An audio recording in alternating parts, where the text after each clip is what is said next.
Io sono Matteo e ti ringrazio per essere qui sull'Isola Informa. Oggi affrontiamo un fatto di cronaca che ha colpito profondamente il cuore della Sardegna e in particolare la comunità di Nuoro. Parleremo della prematura scomparsa di Riccardo Ferrarelli, un medico di base di soli 38 anni che in poco tempo era diventato un pilastro per quasi 2000 cittadini. È una storia che tocca da vicino il tema della salute e della carenza di assistenza nel nostro territorio.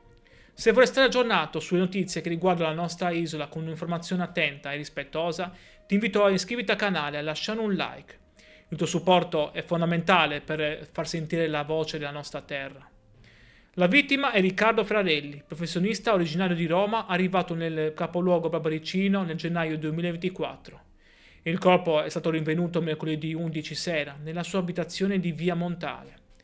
L'allarme è scattato quando il medico non si è presentato a lavoro. L'ambulatorio di via Fontana Budia e lo studio di Corso Garibaldi sono rimasti chiusi, lasciando quasi 2000 assistiti nel limbo.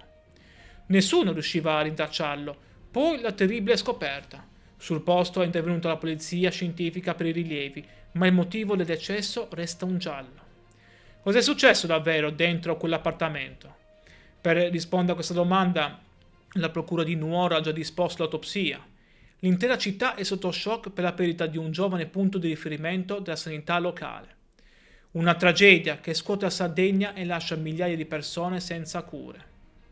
Dopo aver ripercorso insieme i fatti di Via Montale e aver analizzato l'impatto che questa perdita avrà sulla sanità nuorese, resta il dolore per una vita spezzata troppo presto.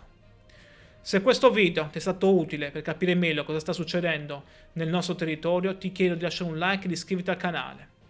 È un gesto semplice che mi aiuta a crescere e a continuare a raccontare la Sardegna. Grazie di cuore per aver dedicato il tuo tempo a questo video. Ti saluto e alla prossima.